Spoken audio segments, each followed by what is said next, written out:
कल रात को कहाँ गई थी? हाँ? लगता तुम्हारी नींद भी पूरी नहीं हुई। बाईगुई के घाव से खून बह रहा था, इसलिए गई थी। तो मुझे साथ लेकर क्यों नहीं गई? तुम निंगबी चोटी से थक कर आए थे ना, तुम कहाँ मेरी मदद करते। लेकिन तुम ऐसे, अभी तो तुम्हारी शादी भी नहीं हुई है। मुझे बाईगुई का घाव बहुत ही अजीब लगा। मुझे याद है उस दिन यावेशी ने हमें हिम तलवार से मारा था। घाव इतना गहरा भी नहीं है, तो फिर उसके शरीर में जहर कैसे फैल रहा है? उसे होश ही नहीं आया। अगर इतनी ही चिंता हो रही है तो तुम वापस जा सकती हो, मैं अकेला ही चला जाऊंगा। हाँ, नहीं, अभी बाईगुई की हालत ठीक है। जिनशैंग उसका ख्याल रख रही है।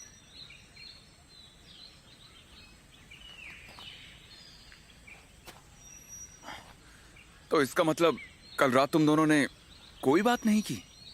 एक बेहोश इंसान के साथ क्या बात कर सकते हैं? तो तुम दोनों के बीच कुछ भी नहीं हुआ? क्या लड़कियों जैसा बर्ताव कर रहे हो? मैं तो बस ऐसे ही पूछ रहा था। नहीं, वैसे भी अब हमारे बीच पहले जैसा कुछ नहीं रहा यिंगची। कुछ भी नहीं रहा मतलब? मैं कुछ समझा नहीं। पहले मैं हर छोटी चीज के बारे में सोचा करती थी, लेकिन अब इस जिंदगी और मौत के बीच मुझे किसी चीज से फर्क नहीं पड़ता। अब मुझे बस जल्द से जल्द 5 तितलियों को ढूंढना है। जिन लिंडी ने मुझे चुना है और मास्टर ने भी मुझे ही चुना है, इसलिए उन्हें ढूंढने के लिए मुझे मेरी जान लगा देनी होगी।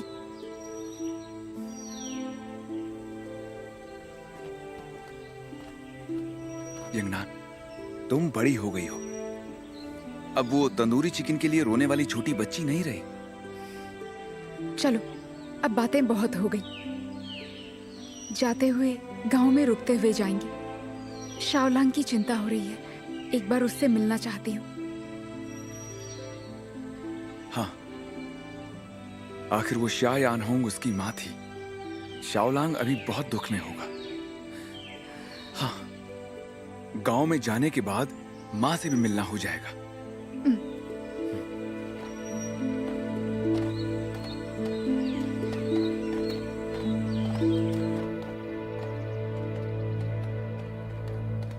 कहाँ चले गए साहब? कोई भी नहीं है। सब लोग कहाँ चले गए? पता नहीं। आओ चलकर देखते हैं।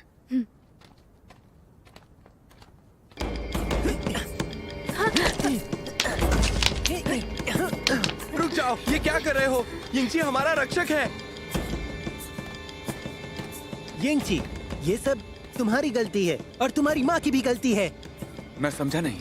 वांग ने हमें सब बता दिया है कि कैसे तुम्हारे बाबा ने तुम्हें बचाने के लिए हम सब की जान को खतरे में डाल दिया। वो एक बेकार मुखिया था। तुम भी रक्षक होने के लायक नहीं हो। ऐसा कैसे कह सकते हो? इसने जान खतरे में डालकर सबको बचाया। अगर ये उस पत्थर को पहले ही नष्ट कर देता तो हमें अगवा करने की जरूरत ही नहीं पड़ती। हाँ, यू यिंगची, इधर देखो और ध्यान से सुनो। अब से वांग जिंगले यहाँ के मुखिया है। अब जल्दी से अपनी शक्तियाँ वापस प्राप्त कर लो और पत्थर को नष्ट कर दो, नहीं तो तुम्हें कभी माफ नहीं करेंगे।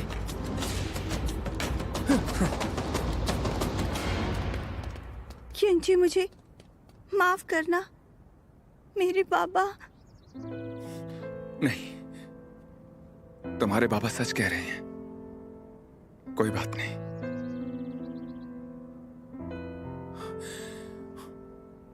तू, ये सारे गांव वाले कहाँ हैं? जैसे ही उन्हें पता चला कि हम हाउली हैं, तो सब डरकर भाग गए।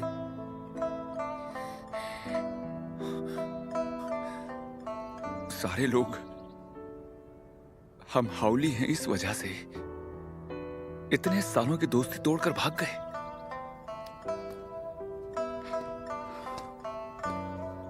यिंगची,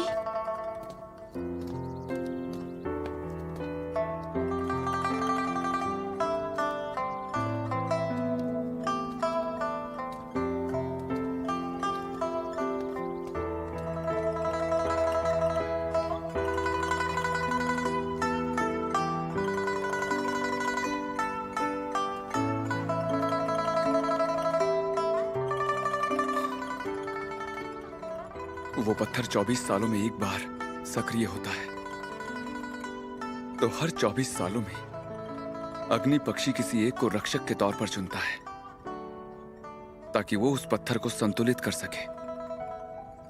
मैंने तुम्हें अब तक ये बात इसलिए नहीं बताई थी क्योंकि मैं जानता नहीं था कि तुम्हें ये बात कैसे बताऊं।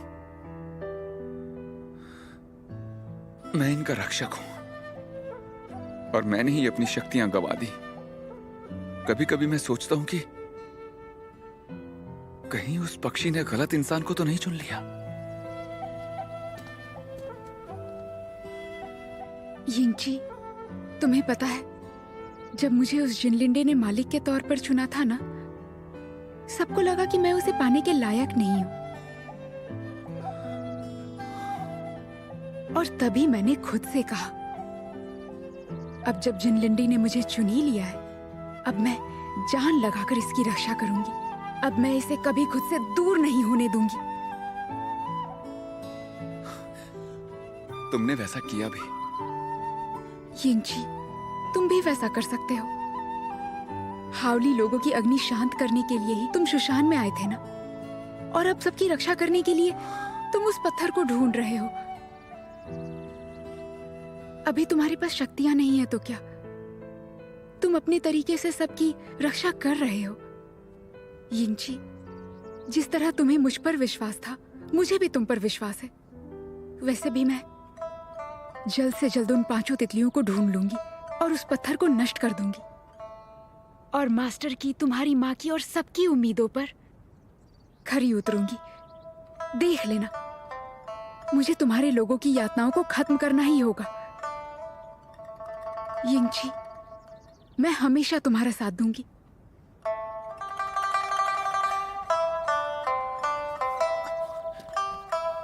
शुक्रिया यंगनान। अगर तुम साथ हो तो मैं किसी भी खतरे का सामना कर सकता हूं।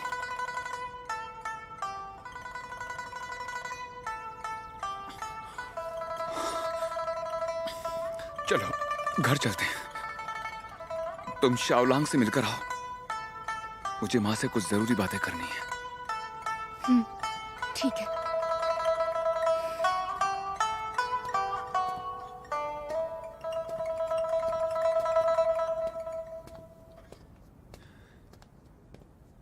यंगनान, माफ करना, मैं तुम्हें नहीं बता सकता कि उस जादुई पत्थर के साथ साथ मैं भी नष्ट हो जाऊंगा।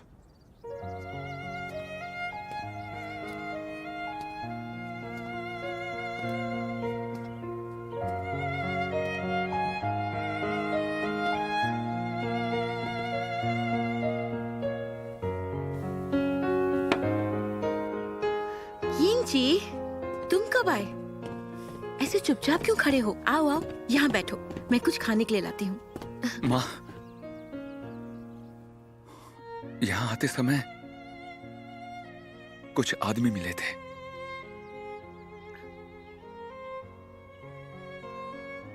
तो तुम्हें पता चल गया। सब मेरी गलती है, मैं ही लोगों को बचा नहीं पाई। उन सबको नाराज होने का अधिकार है, तुम्हारी कोई गलती नहीं है। माँ, ऐसा क्यों कह रही हो? इतने सालों से तुमने कितना कुछ किया है। मैं ही किसी काम का नहीं हूं। मैं उन्हें बचाने के काबिल नहीं रहा। तुम्हारा कोई दोष नहीं है, ये सब तो नसीब का खेल है। उन्हें पता चल गया कि तुम्हारे बाबा ने तुम्हें बचाने के लिए तुम्हारी शक्तियों को खोने दिया था। उनका गुस्सा होना तो एक आम बात है। मुझे डर है आगे जाके तुम्हें भी इस बात का दोष देंगे। माँ, मेरी चिंता मत करो। इस बार मैं तुम्हें एक अच्छी खबर सुनाने आया हूँ। चियांग मेई और मेरे बीच एक समझौता हुआ है। मुझे मेरी शक्तियां प्राप्त होने के बाद उस पत्थर को नष्ट करने में शुशान मेरी मदद करेगा। अगर चियांग मेई तुम्हारी मदद करते हैं तो अच्छा ही होगा। ये सब छोड़ो, यिंगनान कहाँ है? वो इस बार साथ नहीं आई। हाँ, वो भी साथ आई थी। वो शाओलांग से मिलने गई है। मैंने ही उसे भेजा है माँ। और वैसे भी मैं नहीं चाहता कि वो हमारे लोगों के लिए चिंतित हो। सही कहा। हमारा शाओलांग पूरी तरह से बदल गया है और उसके बाबा उसे किसी भी तरह मना नहीं पा रहे हैं। शायद यिंगनान उसे समझा पाए।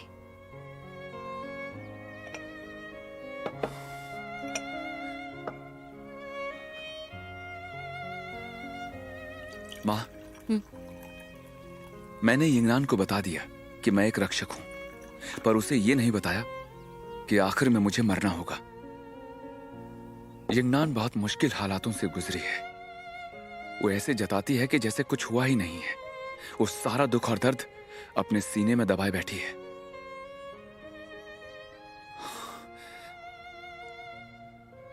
मैं उस पर और बोझ नहीं डाल सकता माँ।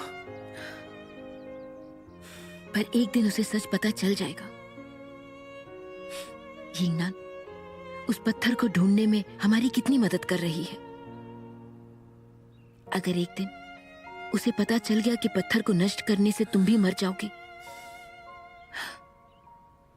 तो उसे बहुत दुख होगा। माँ, मेरे जाने के बाद उसका अच्छे से ख्याल रखना।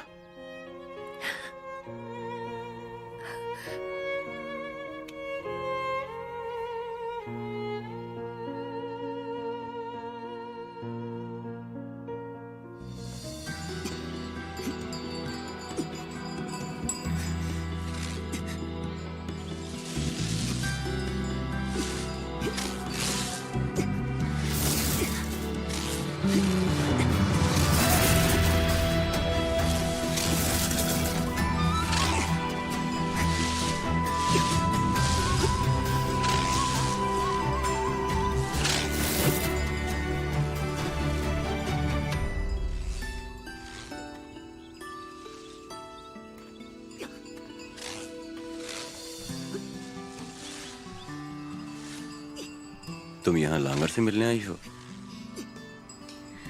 शाओ चाचा, शाओलांग की ऐसी हालत कितने दिनों से है? जब से लुओशियान से वापस लौटे हैं। खाने और सोने का समय छोड़ दो तो दिन भर अभ्यास करता रहता है।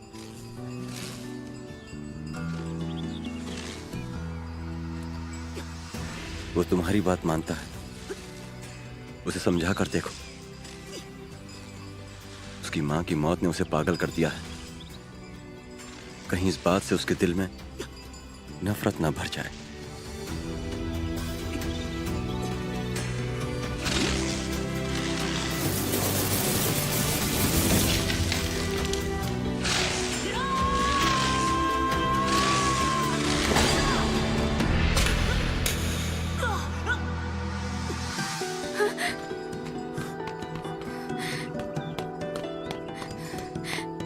शाओलांग,